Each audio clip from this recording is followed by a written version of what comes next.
Yo, what's up mga pade? Pads here. At ngayong araw is bibigyan ko kayo ng isang simpleng quick look at review sa aking 3 years refrigerator na Sharp. This is ML70.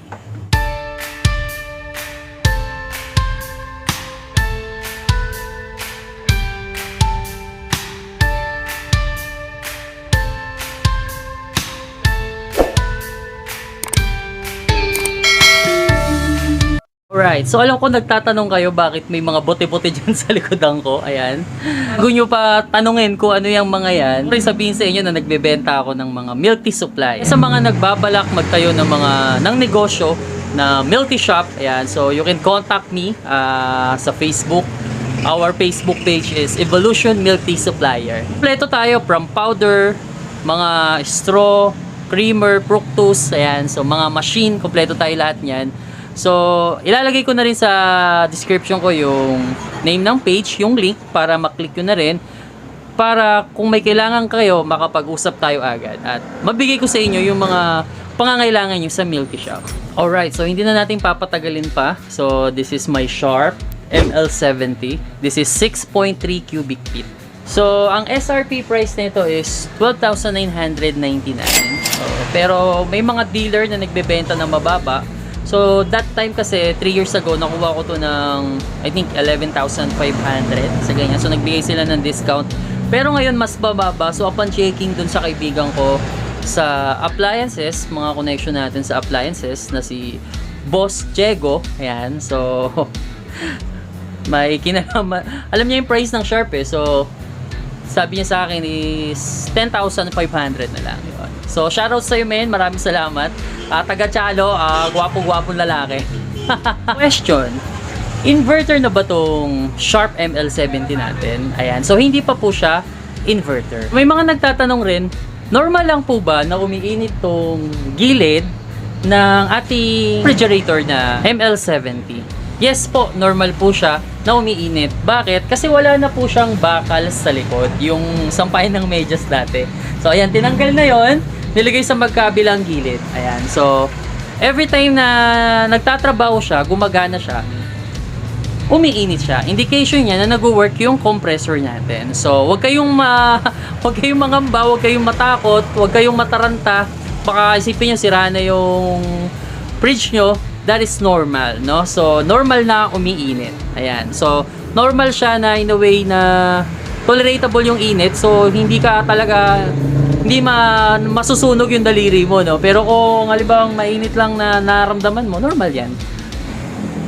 So, ipapakita ko sa inyo yung loob. So, bagong linis to. At wala pang masyadong laman, so nagdala ako ng mga ilang pagkain dito kasi we prefer minsan na makapagluto dito sa shop namin. At tubig, hindi pa kami nakapag-refill lang dapat ilagay dyan. So anyway, so kung yun napansinin yun, papakita ko lang yung loob kung gaano kalaki yung freezer, ano yung mga materials na ginamit. Alright, so ito, meron tayong handle, yan, so para mas mabilis natin mabubuksan. So, makakapa mo agad na yung pintuan ng ating refrigerator. So, ayan. So, 6.3 cubic feet. So, pag tinignan nyo, maliit lang talaga siya. Siguro, mga hanggang 5'7" tall. So, hanggang balikat ko lang siya. Ayan. So, ganyan lang siya kaliit. Ayan. So, hindi siya masyado nakaka-aksayan ng space kasi very slim siya. Alright. So, ito yung freezer natin. Hindi na natin papatagalin pa. Ayan. So, magpasensya nyo na. Nagtitinda rin ako ng Lokban, Langgunisa. Ayan. Baka gusto nyo umorder. So, anyway. Ito yung freezer natin. So, hindi siya maliit. Hindi rin siya ganong kalakihan. Sakto lang siya for personal use. Pero kung gusto mo magtinda ng yelo, I think kaya to ng mga 2, 4, 6, 8. Mga 15 pieces. Pababa, ganyan. So, siksik na yun, no? Pero I suggest, huwag nyo masyadong punuin ng sobra yung mga freezer po ninyo. Kasi possible po na mahirapan yung refrigerator nyo. Pwede pong malakas sa kuryente. Gaano ko kadalas dapat mag-defrost ng isang refrigerator na hindi no-frost? Direct cooling, so hindi siya no-frost. Yan. So, kailangan mo siyang i-defrost. Yan, mano-mano. So, Ayan, so gaano kadalas dapat mag-defrost at bakit kailangan kong mag-defrost ng refrigerator? So kailangan mo mag-defrost ng refrigerator para mas makatipid ka sa kuryente. Bakit? Kasi yung freezer mo, ayan, pag punong-puno ng yelo yan, actually konti lang yung laman pero makapal na yung paligid ng yelo. Diyan, makapal na yung paligid ng yelo. Ang feeling ng refrigerator mo is maraming laman. So, imbis na pagpahinga siya, feeling niya, nilagyan mo ng maraming laman, which is yun yung mga yelo sa paligid. Magtatrabaho siya ng magtatrabaho. Mas lalakas sa kuryente. Pangalawa, syempre naman, maglinis-linis ka rin naman, mga chong. Maglinis-linis naman kayo, mga kapatid, no? So, para mas marami kayong malagay, mas maganda tignan, mag-defrost kayo para very organized. Nakikita niyo yung laman. So, baka naman sa sobrang tamad yung mag-defrost, no? So, isang pirasong yelo na lang ang kasya, o kaya isang frozen goods, isang pack na lang ng frozen goods yung kasya kasi punong-puno na ng yelo sa paligid. Ayan.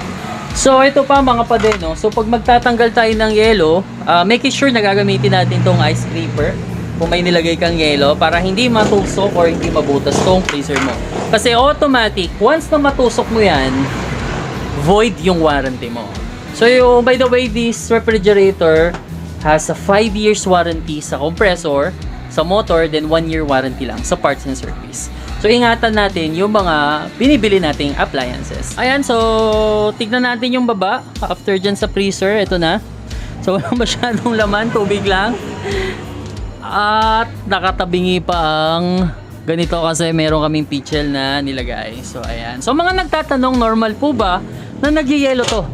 Yan, nagyayelo, normal po ba? Yes po, normal po yan na nagyayelo. Mga nagbi-build ng ice para yung lamig bumababa dito sa ating chiller sa baba. So, ayan. So, wire shelves siya. Ayan, wire shelves. Kasi preferred din siya, pwedeng pang business. So, mabagsakan mo ng mga bote, mabagsakan mo ng ilalagay mo. Ayan, so hindi siya mababasag. So, hindi siya LED lights, pero bulb type siya. Good thing is, mabilis lang palitan pag bulb type. So, madali hanapan ng pyesa. Ito yung controller natin. Ayan guys, number 1 lang yan, pero kayang-kaya niyang palamigin lahat ng laman ng refrigerator natin. So, ayan siya. Pakita ko sa inyo sa mga na gustong makita yung kabuuan ng prep natin. So, merong lagahin ng itlog 2, 4, 6, 7. 7 lang ang kasya. Itlog sa mga mahilig sa itlog dyan. So, ayun mga pati, no? So, kung tatanungin nyo ako kung nagustuhan ko ba yung performance ni Sharp ML70s, para sa akin, nagustuhan ko kasi for 3 years, hindi siya nasira. For 3 years, nabigay niya yung mga lamig na kailangan ko. Mentong refrigerator na to, lalo-lalo na rin sa mga hindi ganong kalakihan yung budget, pero gusto magkaroon ng refrigerator. Just imagine, you just need 10,500. Meron ka ng 2 doors, the same time, branded pa. So, anyway guys, hanggang dito na lang. Kung may mga tanong kayo, you are free to comment dyan sa comment section natin. And don't forget to click the subscribe button and notification bell, mag-like, mag-share, para naman mga updated pa kayo sa mga bago nating ilalabas na video. Thanks for watching!